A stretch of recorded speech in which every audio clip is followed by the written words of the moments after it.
So your child's avoiding doing their homework. They don't want to help around the house. All they want to do is stay glued to their screen for hours on end.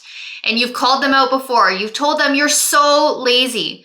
But what if this isn't the actual cause? In this video, I'm going to break down the real reason behind these behaviors and what you can start doing to turn things around. I'm Lisa, a child behavior expert and a parent coach. I've worked as an occupational therapist for over a decade. I help parents feel empowered using science-backed strategies and tools to help you feel confident in supporting your child's development. With the right knowledge and tools, you can raise a resilient and confident child who thrives at home, school, and in life. So you come home and the first thing your child wants to do is to sit on the couch and just zone out. They're on their phones, they're on their screens, and it could be all evening long. You've come in, you've told them, do your homework, you need to take a shower, it's time for dinner, and they don't budge, they don't want to do anything. It seems like there's no motivation inside of them. And after repeating yourself over and over again, you can hear your own voice. It feels like you're just nagging at your child. But your child doesn't do anything. They don't budge at all. This is causing so much friction. You're yelling at them, telling them to do their work. They're yelling back, saying they don't want to. And this argument is a constant in your households. Even at school, you're hearing from their teachers that your child's having a hard time focusing. They're not getting their schoolwork done. They're walking out of the class, and these things are impacting their grades. You're worried, is this going to impact their future? Is my child going to fail school? Are they ever going to get into a good college and university? What is their future going to look like? Are they going to be that 30-year-old child that's still living in mom and dad's house? These fears, these worries, they are all real. I've had parents coming to me telling me these exact fears. They're worried that their child is not going to be independent, that they're constantly going to be needing someone behind them telling them what to do all the time just to get basic things done. But I'm going to let you in on something that no one has ever told you about what laziness truly is. Laziness is a superficial behavior. I want you to imagine an iceberg. At the tip of the iceberg that is above water, that is the superficial behaviors that you are seeing. You're seeing procrastination, you're seeing your child just sitting on the couch, refusing to do anything. But when you look beneath the surface and you actually see what is going on with your child, they're actually struggling. They're struggling with certain skills that's causing these behaviors to come out.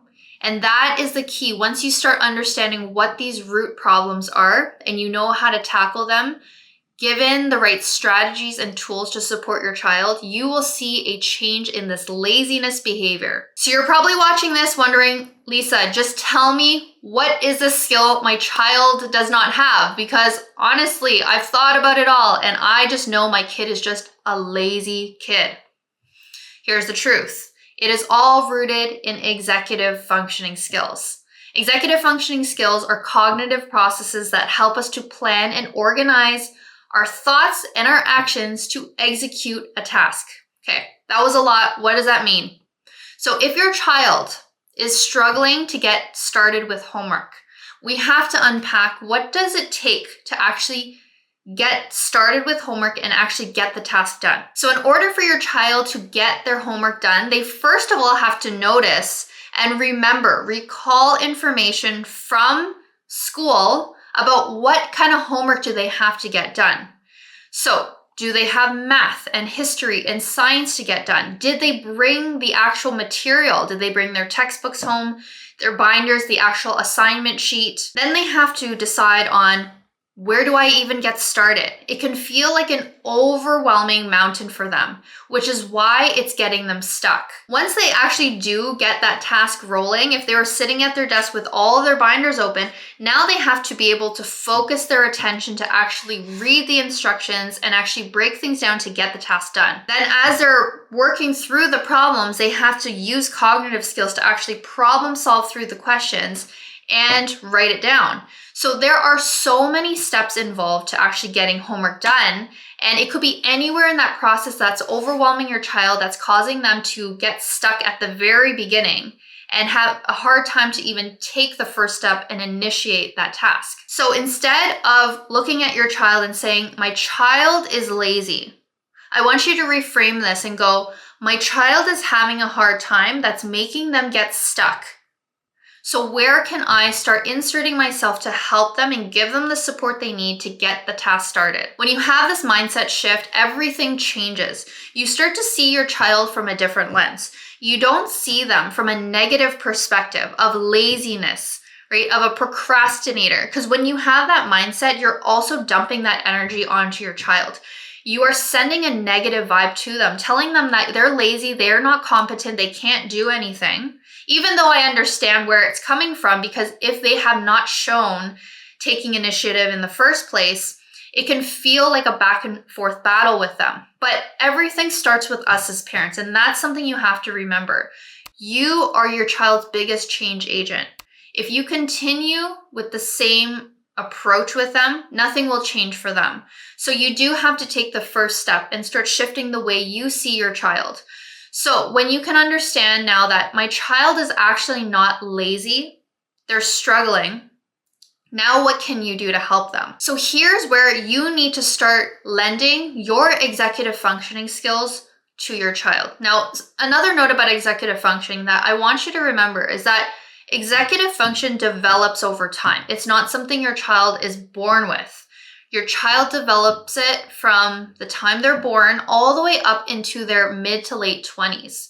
So if your child is still in primary school, they're still in middle school, high school, they do not have a fully developed brain with fully developed executive functioning skills. If your child is also struggling with getting basic tasks done, they may have executive functioning skills that are below their actual biological age. So for instance, what we see a lot, if your child has ADHD, a lot of kids, if let's say they're 10, they're functioning at a level 2 to 3 years below their actual biological age. So that means their executive functioning is at about a 7, 8-year-old level. So when you think of it this way, now we can have some compassion. Now we can start to see your child in a different light. And now we need to lend our executive functioning skills to them. We need to scaffold things in a way to make the task more doable and manageable for them. And when it feels more doable, then they're going to feel more motivated to start trying and start initiating that task. So let's go back to the homework example. If your child's struggling to initiate homework, we got to unpack what is causing the struggle in the first place. If they find math to be a very difficult subject because their brains are just not wired that way to really understand mathematical concepts, then of course you're going to feel the pushback. They're not going to want to do the thing that feels so hard for them. And on top of that, with executive functioning challenges, to organize themselves to actually get the math problem done is going to feel 10 times harder for them. So what can you do? This is where a lot of planning and organization on your end will come into play. You will need to start understanding what kind of math homework do they have.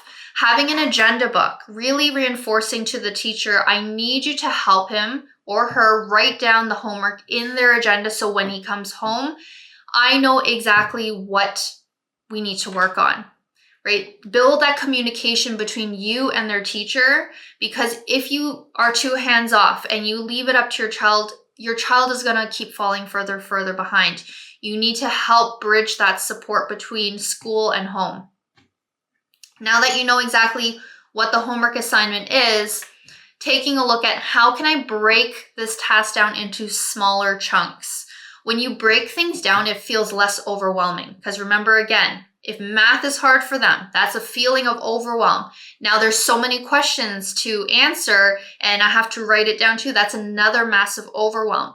If we break things down into separate sheets, putting one question on each, you're going to help your child to be able to focus on one thing at a time. And when you break things down, pair it with a visual support. So what I like to do with a lot of the kids that I've worked with, as well as the parents that I've coached that had to create a visual support, my best recommendation is to get a big whiteboard. And on that whiteboard, you're going to break down the steps of what needs to get done. So you would say something at the top, homework from 3:30 until 4:30. We're going to spend time doing homework.